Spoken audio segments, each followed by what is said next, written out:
but scrolling the names, and I said, oh, all these pictures, faces came up as I saw the names. You know, I knew a lot of those people, so you know, it seemed better for me than. That's what we've decided. That's what we're gonna do for trying all different ways of trying to use the medium that we're actually in, and not just pretend we're not, and see what ways we could use it to make things more meaningful. But yeah, Watskin's fantastic. Are we ready to start? Ready to go. And Rabbi is always available at Rabbi@CBST for these thoughtful inputs, correct, on services and what works and what doesn't work for you. So we have something from Harold Levine, actually, a collaboration between Harold Levine and Simon Dradfield and Randy Sarakoff. And we do not have a musical beginning, but we will use this as our musical beginning today. Hold on a second. Whoops. All right. See? Wait, hold on. This did not, hold on. Here's the beginning. Can you see this, Rabbi? We're good? Yes, I can see it.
Wow, amazing collaboration.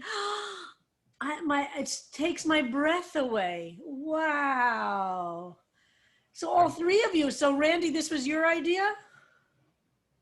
I think it was the class's idea. Yeah, and Harold reached out to me and to Simon, and we thought it was great, and we collaborated on what it should be, and then Harold put it together and made some final tweaks, and I'm thrilled with what the final product. Simon, how do you feel? I love it. I really love it. Harold, you did an amazing job, and it works so well with the photos and the music. It's great. Thank you. Our first collaboration. Yes. Spectacular. And the multimedia feeling of it, just the immersion of it, and also the depth of it, and how each layer is not as deep as all of them together, right? I mean, just all of them are moving. It was moving to see the photography. It was moving to hear the music, but then to put them together in a video form like that, wow, the three are fantastic. Thank you. Thank you. No, I guess it was like Saturday morning or Sunday morning. I woke up and said, I have to do this. And I was away and I sat down with the computer and I thought, how do I make this work? And sort of pulled one thing together and then started adjusting it. But I was very pleased. But it was the class had said, could we see, is there some way that we could put together the images and the music and the words? And that's what I promised at the end of class on Thursday. So there we are. So we'll be posting it onto the Facebook page. Thank you very much for the response. We're very pleased. And Randy, it was a pleasure to work with you, and Simon with you. Wow, just fantastic. And I hear the music differently with the video. I see the photography different with the music, and and also to have it as a video, not only as still photographs, but all together. Incredible. Who knows what comes next, huh? Who knows what comes Who next? knows? So thank you. Thank you. And Harold, now is this your first offering? this is my first offering. You want to talk a little bit more about it, Harold, since tell us more about doing No, it? I've been thinking for a long time, you know, what is my art? What could I offer? And I do still photography, and I just couldn't figure out how to do still photography that would respond. And then I said, well, I do video, and I have another idea that I haven't worked through yet that I may do. But I thought there will come a time when it becomes obvious, here are the images, here's the words, here's the music. And, you know, I looked at, I actually got a recording of Randy reading the psalm, and I was going to do the words with her reading over it. And then I thought, no, we have the music from Simon, and it just, I didn't try it with I'd have to go back to do the words in sync, which I might still try to do. But I felt that these 3 layers of the music and the text and the images really worked. And it sort of, once I started it, it kind of made itself, because, you know, I wasn't quite sure, do I have images all the time? Do I have enough images? Do we go back to Simon? Because I thought it worked watching Simon play and then bringing in the images and the words. Yeah. So I'm glad that everybody liked this. It also. And that Simon himself was a part of it. I love that. Amazing. And was that the recording that Simon did last week? No, I just took his recording. Wow. And I replaced some of the pictures from Randy's original one with her approval. You know, a different picture of Trump in it. I found a picture of the mountains that worked a little better for me. But it was her concept to take those images for the different words. And so if anyone else wants to, I think it was fun to collaborate. I don't think we've had a lot of collaboration so far, but anybody, I know I can do video. So if anyone else has a video idea, words, music, images, I'd be happy to help out. I think we're going to have to not wait until we're in the building to do some kind of evening of reflection for the whole congregation. At some point, I think we should put together some kind of presentation to the congregation. I think so too. Yeah. Why wait for the building? Right. I think we could think about that for the long winter evenings. This could be a really lovely, right. Really beautiful. We certainly have enough with music, movement, visual arts, people readings. It would be great. It would be really, I think it'd be really, really beautiful. Wow. So thank you. And I agree, the collaboration is so inspiring. I mean, to create great art together is really beautiful. And I just love the multimedia approach. All right, where are we, Harold, with our We are now with Cindy Levitz, who has another one of her beautiful multimedia wonderful pieces. Okay, let's go to view full screen. Yes, I believe the election is 3 weeks from today. Is that correct? I mean, the final. Yes. Yes, it is. Election season is open now, right? All right, Cindy, talk to us. Wow. Well, this is very political because I've been, you know, like everybody else, been immersed in this. So, you know, well, I have, you know, I have in there some of the things from the Psalms, Adonai looking down on us, so always, you know, eyelids, you know, maybe judging us or watching us or helping us to look at what we're doing. And then on the left, you know, we have the foundations crumbling with Trump in the middle of it. And the West, the fires in the West burning and, you know, should we flee to Canada? Should we fly off to Canada? We have arrows, and on the right-hand side is more, you know, no, we're, you know, the foundation is strong, and, you know, we're still thriving. That's just some of the things. Beautiful. And get out and vote. I love that you actually identified as Psalm 11 down in the bottom. Whoops, there we go. Penny. Yeah. And I do love the balancing of the fires with the rainbow. Penny. Mm-hmm. Go ahead. Out. Sorry about that.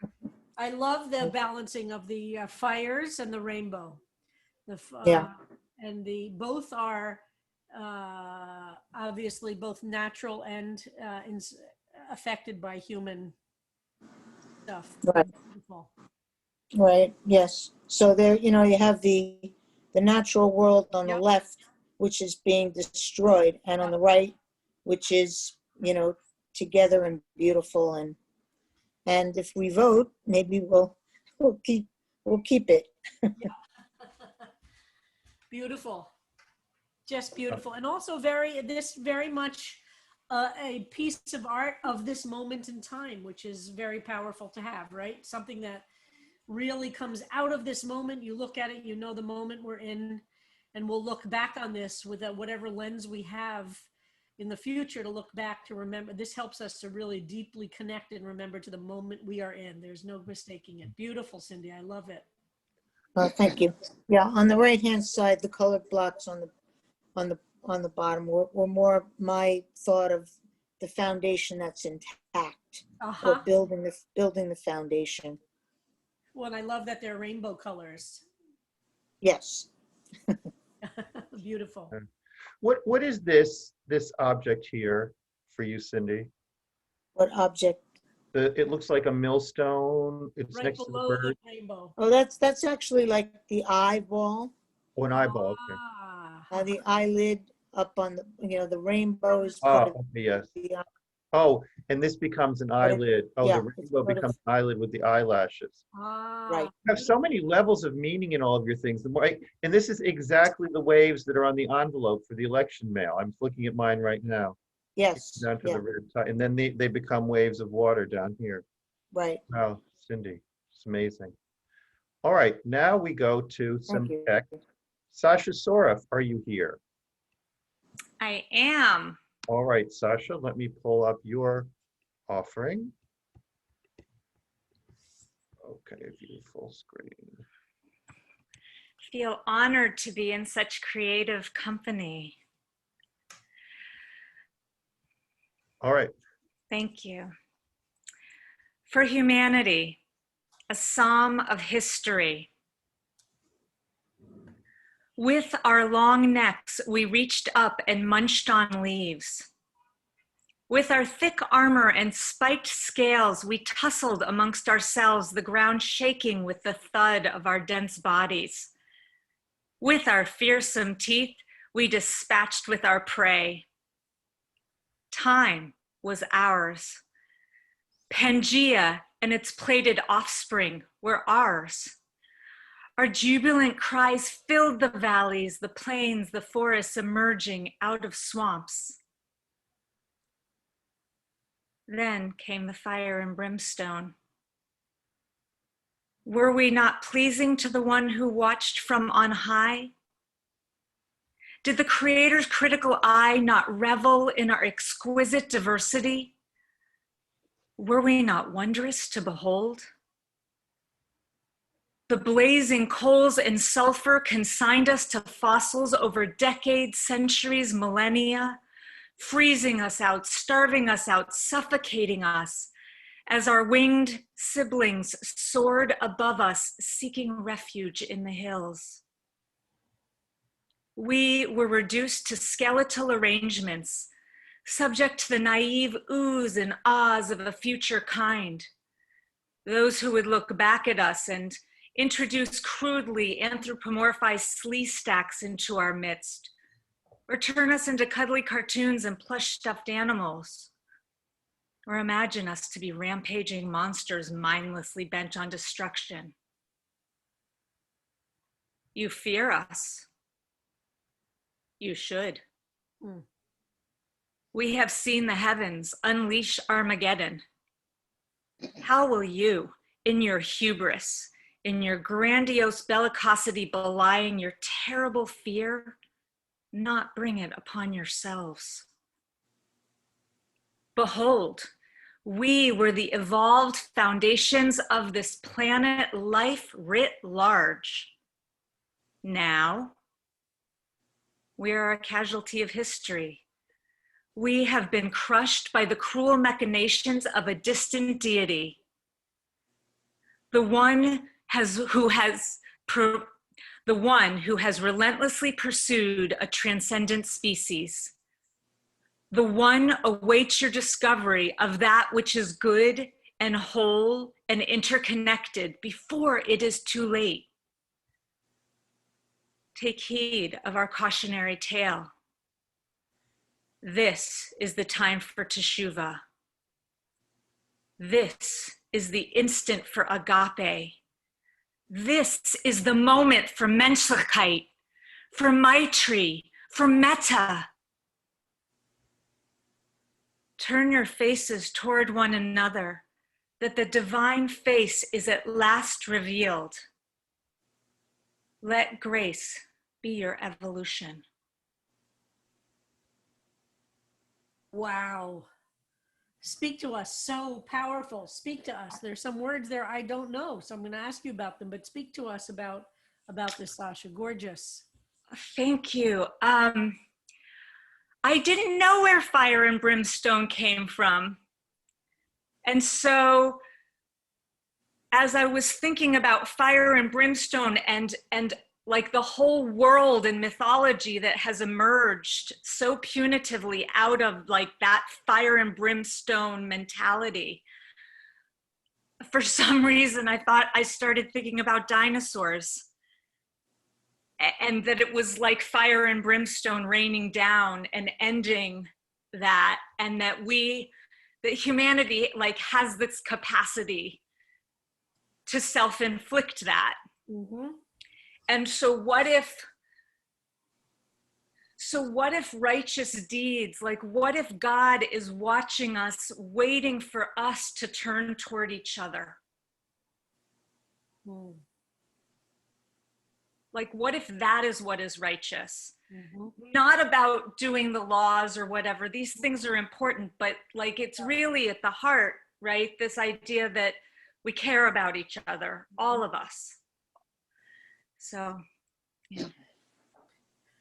All right, we have a couple of questions also. What is a slee stack? Oh yeah, when I was growing up, there was this show called Land of the Lost, where this family ended back in the dinosaur era, and they made these reptiles, but they were reptiles that were like, they looked like humans, and so it was like more easy for humans to kind of take it in that the bad guys were like reptile human. And so what's the word? Sleestack is just the name of the bad guy. So that's a very specific reference that I love, that it comes from, sounds like deep in your childhood. Yes.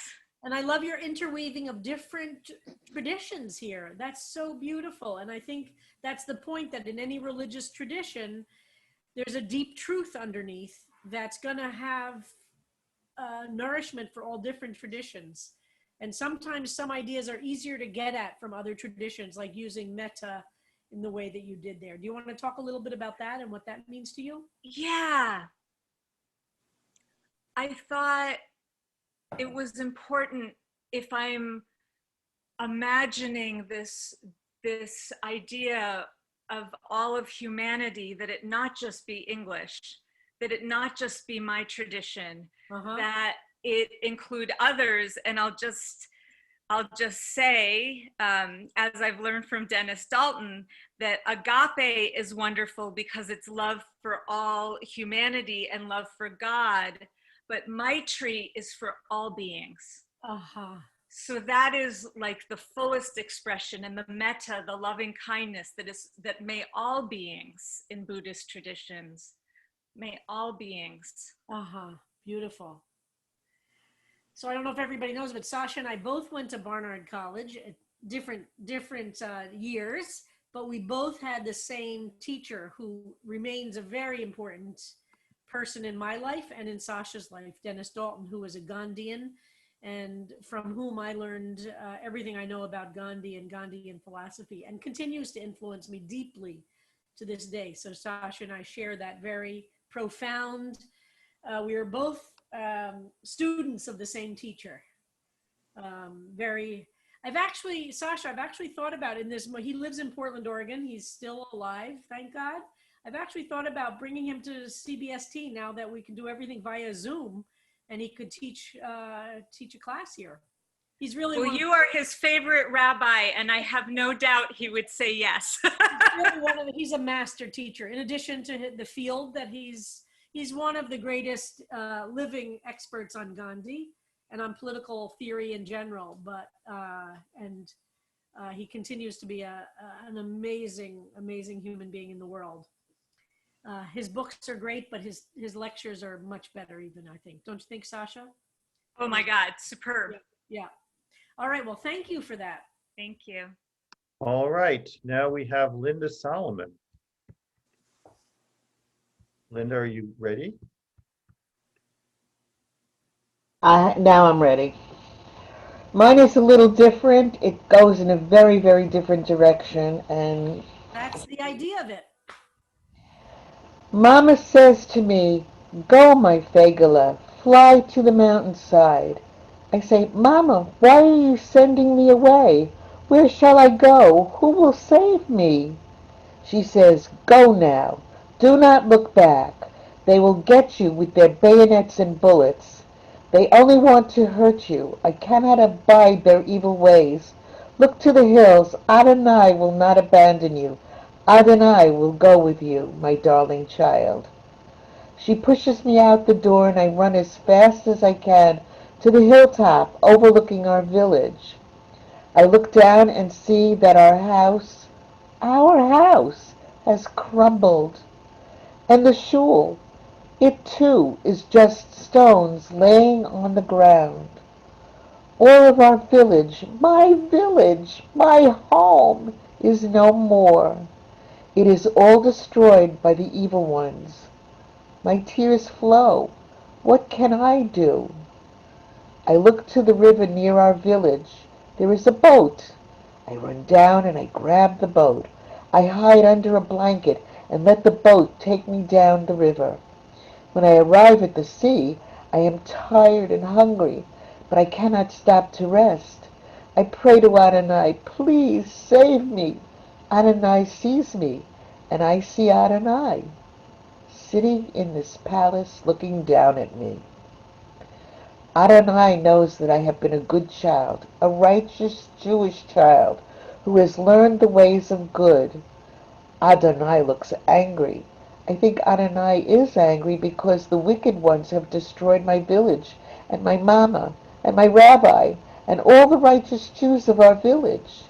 I hear Adonai cry out, "I will not tolerate injustice brought against my people." Suddenly all the land behind me is ablaze with terrible, scorching flames. I see people running to the river, but the river is also on fire. They try to save themselves by jumping in the river and drinking the water, to no avail. For Adonai is righteous and will not abide their wicked ways any more. As I lie down in the boat and let it take me to the sea, I again look up and see the face of my beloved Adonai, and I know I will be saved. Wow, Linda. Tell us about how you got here. Tell us about your process from Psalm 11 to this. It's very powerful. Well, it immediately, when I heard the word Fagel, which was my mother's, he would have been, a Yiddish word for my mother, whose name was Birdie, it immediately brought up thoughts about her. So I immediately had to include mother in this in some way. But then I thought about the Holocaust, and I thought about all the people that were destroyed in the Holocaust by evildoers, and how would Adonai react to this if it was from a child's vantage point? So I made the hero of the story a child of the Holocaust, and of course the child is called Fagala by the mother, which my mother used to call me actually. And there's even a Yiddish song which includes Fagala in it. And so, and your site is tonight, so it's very appropriate for now. So it just brought me right to the Holocaust. This So this is a great example of the concept I taught earlier in our studies, which is we call in studying Jewish text Gezerah Shava, that one word can attach to another word, and that takes you like through a tunnel into a whole other series of ideas and thoughts. Completely acceptable in Jewish study of text, Gezerah Shava. So your Gezerah Shava was the word bird in this Psalm 11, which took you to Fagala, which took you to this other place. That is a very, very Jewish way of looking at text. And Fagala is, of course, the Yiddish word for bird. And it also it's the Yiddish word for a gay man, actually, and was used very disparagingly, but many Jewish gay people have adopted that in a positive sense, a lot like the word, in some ways, fag, but they're not related etymologically, but fagala or a fagala was a gay man originally used in a disparaging way, mean a little birdie. But I just love that Gezerah Shava, Linda. It's a fantastic exploration of it. And for you, that it brought you to this place, that's the power of language, isn't it? right. It's very Proustian on some level, that just the word fagala itself, bird, brought you to something that's so deep inside of you that it's beyond, it's beyond intellectual. It's visceral. It's emotional, and you then create this very, very emotional poem, writing that reflects that feeling. Yes, I am obsessed with the Shoah now. I am totally obsessed with the feelings that this whole. I feel like we're reliving it right now here, and For sure. it hurts so badly that I'm at a point now where I feel there's nothing we can do to change the course. There's nobody that can change the course except we have to look to God to help change the course. That's really the way I'm feeling now, and it's frightening, it's scary, it's discouraging, it's disheartening. When I see yesterday the uh, the Republicans doing the interviews with what's her name, Curran, whatever her name is, Kate, whatever, Barrett, right? It's been very disheartening to me that nobody has been able to say this is wrong. Well, we all say this is wrong, but nobody's been able to go beyond saying it to doing anything about it. And it's just getting to me. Well, a lot of people are doing something, but the Republicans are in power. So we've got a shot in 3 weeks from today. You're in Florida, and we need Florida. That as Masha Gessen quotes that Hungarian sociologist. Right. The last opportunity from within the democratic system to prevent the next step. Right, and that rally yesterday in Florida, of all places, oh my God, that was just beyond. Well, the Psalms also express our despair, so you've touched that part of who the Psalms are as well. So thank you for that. Beautiful. Wow. Ora Ezrahi. You have an offering from Ora today. Beautiful. Yes. Okay. Listen, God, I've always trusted in you and assumed you would protect me. So why do you tell me to run for the hills? Look, God, those nasty folks are hiding in the dark and aiming their weapons at the nice folks. Tell me, God, all decency is gone. There's no safe place to stand. What can I do? Where do I go? Where is my safe house? Oh, it seems God's telescopic gaze has been activated from the heavenly throne and is seeking out humanity. God looks for the good ones and hatefully rejects the bullies and tyrants. God will hurl fire and brimstone upon them, and they will be scorched and shredded by the windstorm. So, it seems God is goodness, loving those who do good. Therefore, when I stand up straight, I will be held in God's loving gaze. Wow, I love the structure, the formatting here. Talk to us, Aura. Tell us a little about it. Well, I think I perpetually struggle between wanting God to be there and really believing that there is a God, and wanting us in the form that many of us believe, and then wanting it just to be more in our control. And the despair is often challenging.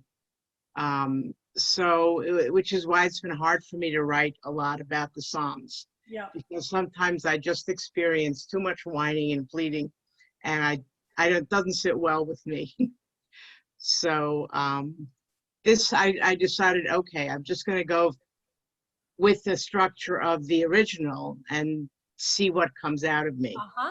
And this is kind of what came out. I mean, I don't particularly like the ending. It seems a little wussy for me.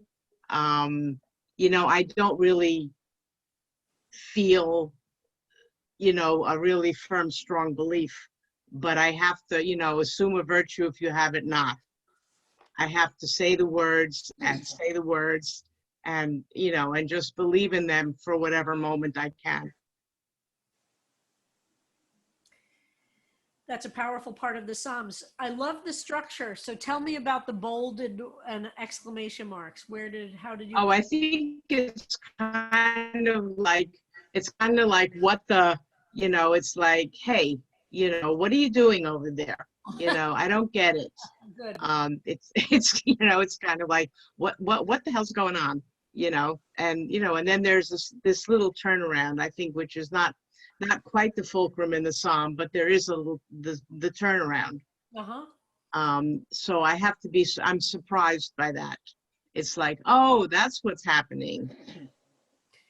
So first of all, Aura, I think you're absolutely right. When you don't know what to do, go back to the Psalm itself and just try and say, as I keep saying, just try and say, okay, what does this word mean to me? What does this sentence mean to me? And just go there.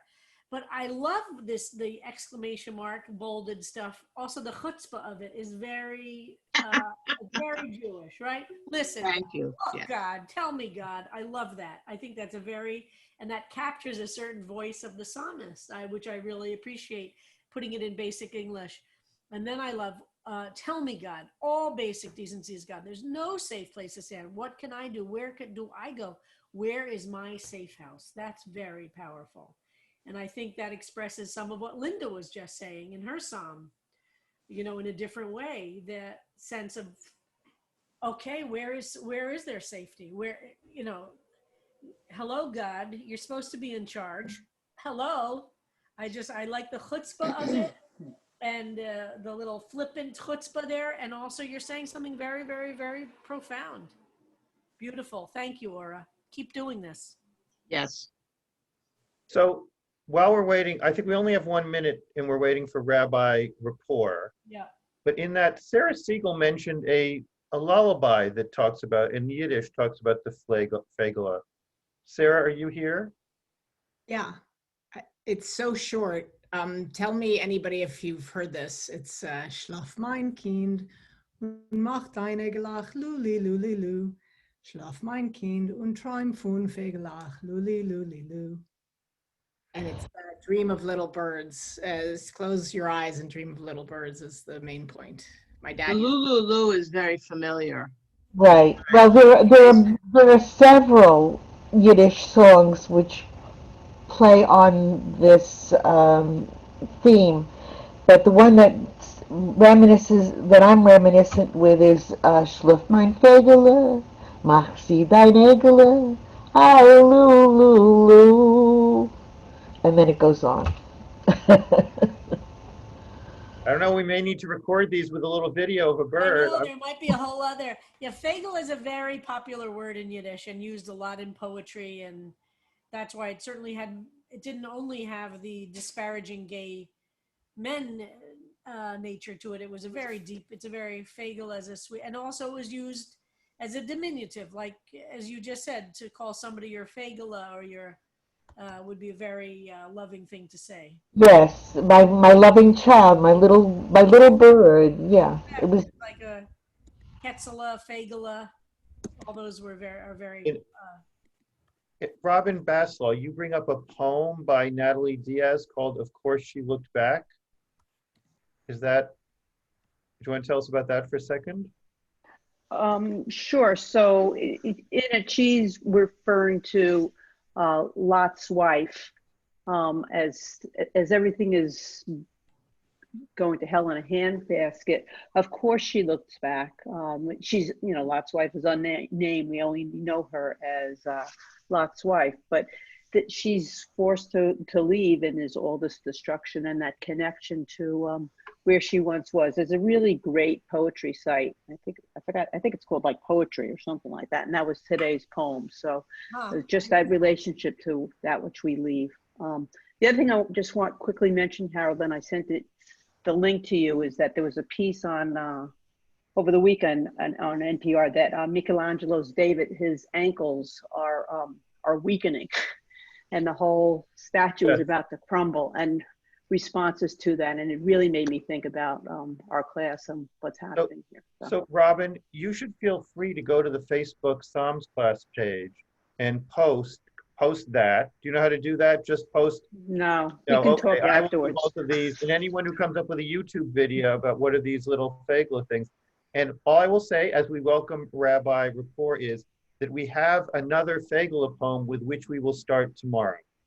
So we have that to look forward to. So I've invited Rabbi Rapport to come tell us what the classes will be. But as I told the class, Rabbi Rapport, registration, we have a lot of issues with our website. So all those details take some time, but registration isn't quite ready yet. And I'll let everybody know.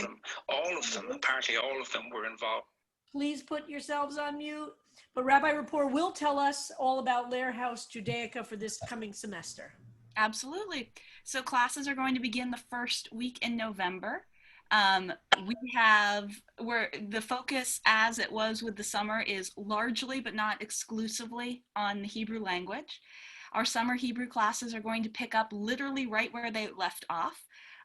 What was Aleph is graduating to Bet. This Aleph class is about halfway through the textbook Aleph Isn't Tough by the fabulous Rabbi Soferet Linda Motzkin, who was so fabulous on Saturday night. I'm still quelling over it. And our Bet class, which is now Gimel, is about halfway through Aleph Isn't Enough of this same series. However, so if you were in one of these summer classes, you're picking up exactly where you left off, on the same page. Mia Rothstein is teaching both of these classes. They are going to be twice a week, as they were over the summer, at 9 a.m., ending at 9:50 to give everybody enough time to make it into the Zoom room for Psalms class. If you were not in these classes over the summer, that's completely okay. We're offering a from-scratch Hebrew class, which is the new Aleph. So if you were in Aleph, you're now in Bet. If you were in Bet, you're now in Gimel. And if this is your first time studying Hebrew, or you can't remember when the last time you studied Hebrew was and you want to start learning the Hebrew letters, we have an Aleph class, a very beginner's class that's also going to be happening once a week. These classes, I said that they are twice a week. I said that the Bet and Gimel levels will be taught by Mia Rothstein. I should say that you don't need to memorize any of this, because we are emailing all of the previous class rosters to say exactly, you were in this class, this is the new class that you'll register for, should you choose to register. We'll be emailing everybody who's on our Lair House list, which is the full list of this Psalms class and anybody else who historically has taken adult education classes at CBST, again with very full descriptions. And if you are unsure of your level, or you want to try more than one level out to find your place, that's totally fine. Our brilliant Hebrew instructor, Mia Rothstein, has also created a number of self-evaluations. So course descriptions will say, be in this class if you can pass this self-evaluation. Take this test for yourself. If you find it easy, then you're at the right level. If you're finding it a little difficult, this is the content that's covered in the level below. Try that one. And we're always here to advise. So Mia is teaching the continuation of the summer classes. Ron Weiss, one of our magnificent CVST teachers, Darina can attest to his teaching skills over Zoom, is teaching our very beginning Aleph class for learning your Hebrew letters.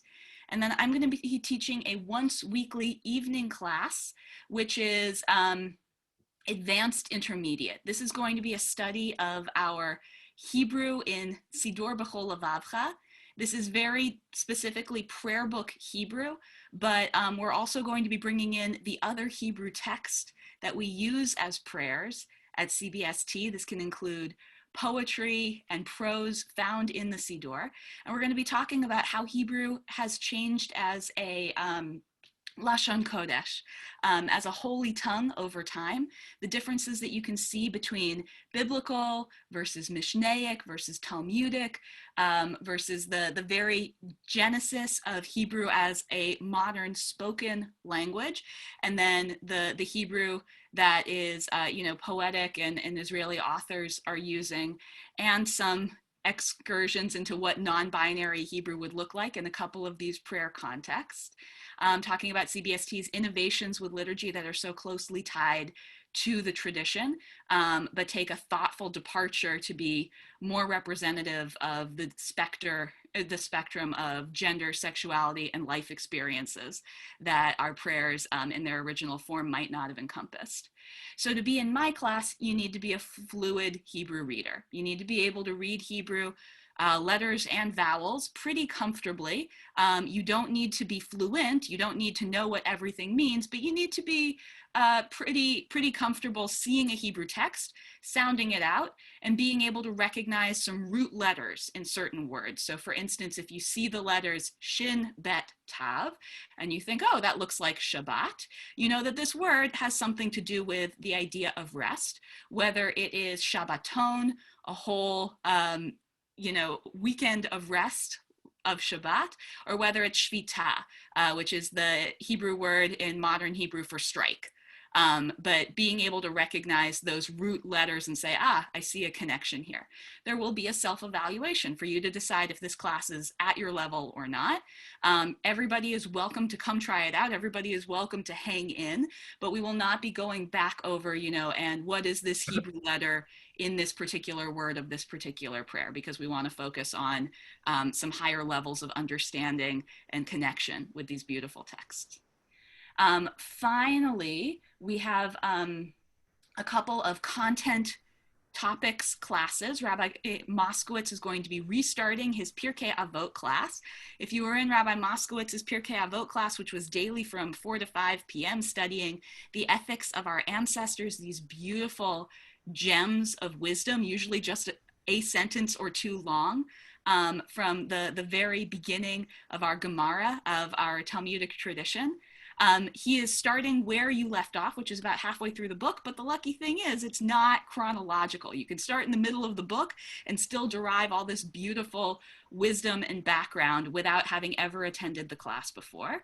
Rabbi Moskowitz is also going to be launching a new morning meditation series on Musar, which is the school of thought of Jewish ethics, and he's going to broadcast those on Facebook every morning, but then they can be watched at any time. There are these little 15-minute beauties that you can enjoy any time of the day, all in a series or one by one by one. And finally, we have two remarkable guest lecturers who are going to be teaching a short series on Beyond the Binary, Gender in Judaism. And this is cantorial student Zevi Berman and rabbinical student Ariel Zitney, both of them enrolled at the Hebrew Union College Jewish Institute of Religion, the Reform Movement Seminary in LA.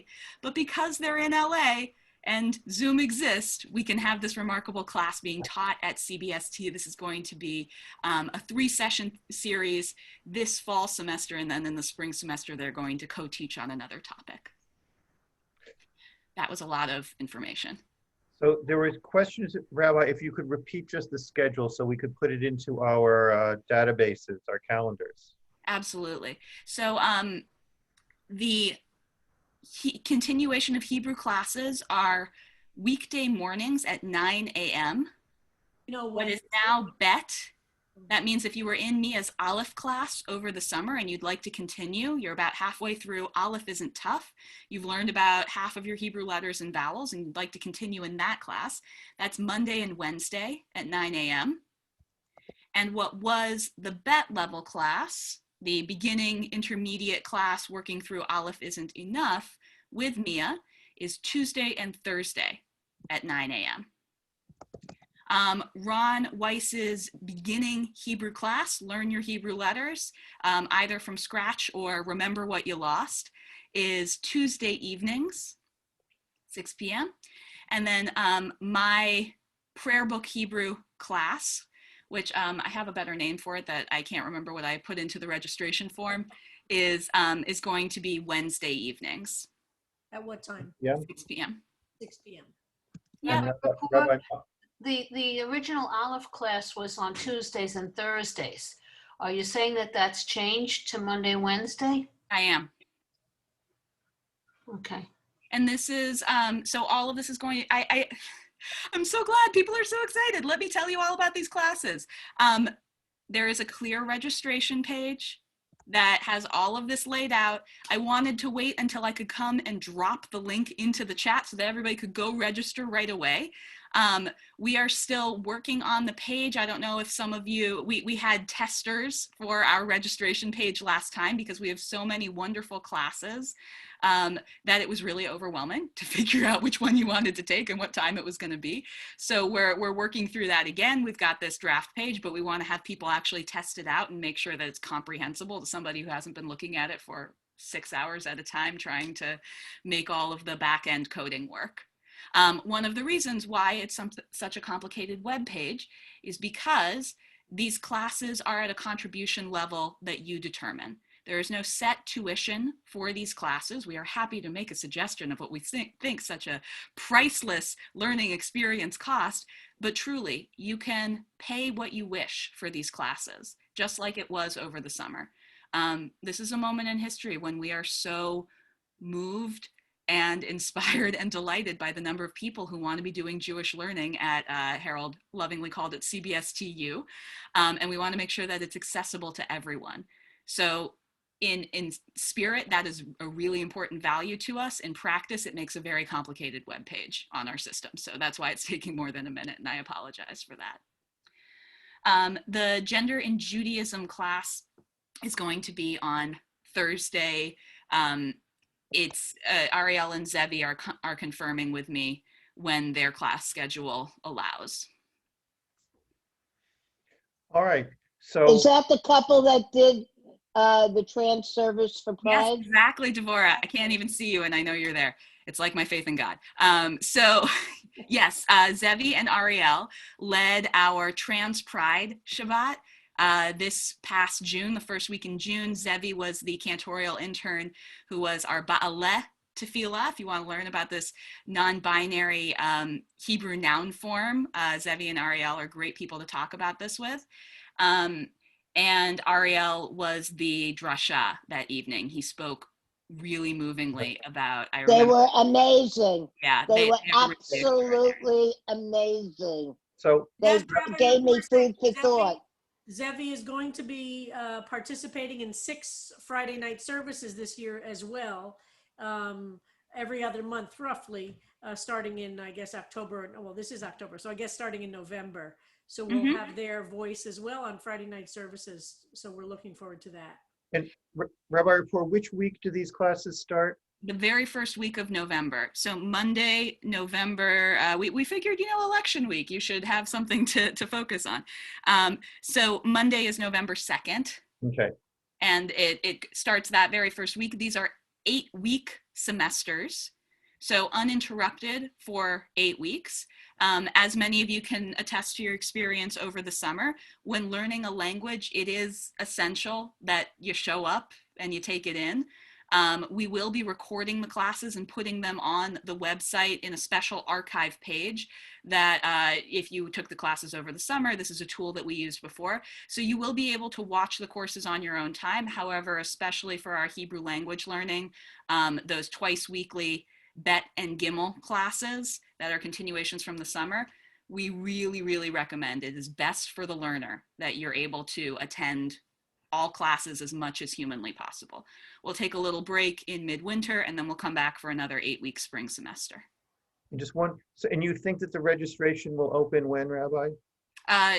It's getting, I want to advertise it to the entire congregation on Friday. So I want to be able to send it to our Psalms participants, our past Hebrew learners, and our Lair House list, hopefully tomorrow or the next day. Terrific. Great. But I heard that people couldn't wait. So here I am to talk all about it. There's a lot of talk about this. Thank you so much. How exciting.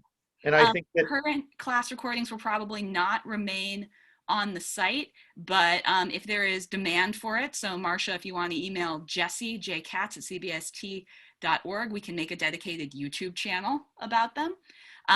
CBSTU does not offer its own degree, nor will it ordain you as a rabbi, but who knows, maybe that's next year. But actually, next year is our Adult B'nai Mitzvah. That is the degree that we will offer you. We do have the Adult B'nai Mitzvah class, and the most successful way to prepare for that is to study Hebrew. But the 3-year cohort will start next September. So if anybody's interested in that, we'd love to have you. But studying Hebrew this year is really fantastic preparation. Well, thank you so much. So exciting, Rabbi. And I think that so many people in this class took those classes, and watching the scales fall from their eyes and be able to read Hebrew was an amazing, amazing thing. All right, well, with that, it is 10:52, and I think we're over time, and we will just say goodbye if we could. And tomorrow, I think we have a special song offering inspired by the discussion of today, I Will Say No More, and a poem that we'll be leading off, which goes back to one of the themes for today. So same bat time, same bat channel tomorrow. Okay. All right, everybody. Bye-bye, everybody. See you tomorrow. Thank you. Thank you, Rabbi Rapport, for coming. Absolutely. Anytime. All right. Thank Bye-bye. you, everybody. Bye, everybody. Bye-bye.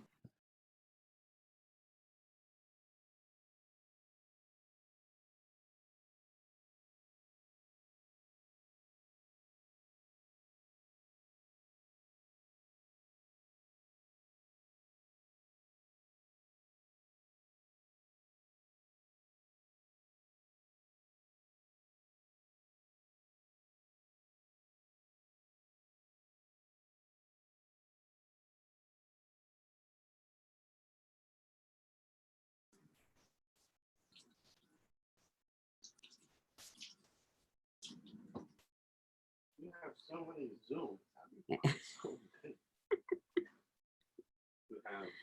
Okay, everyone's leaving. Have the union? Do you have the union one? Or No, no union one. Union one. No, I'm gonna leave. What? Yes, I'll leave.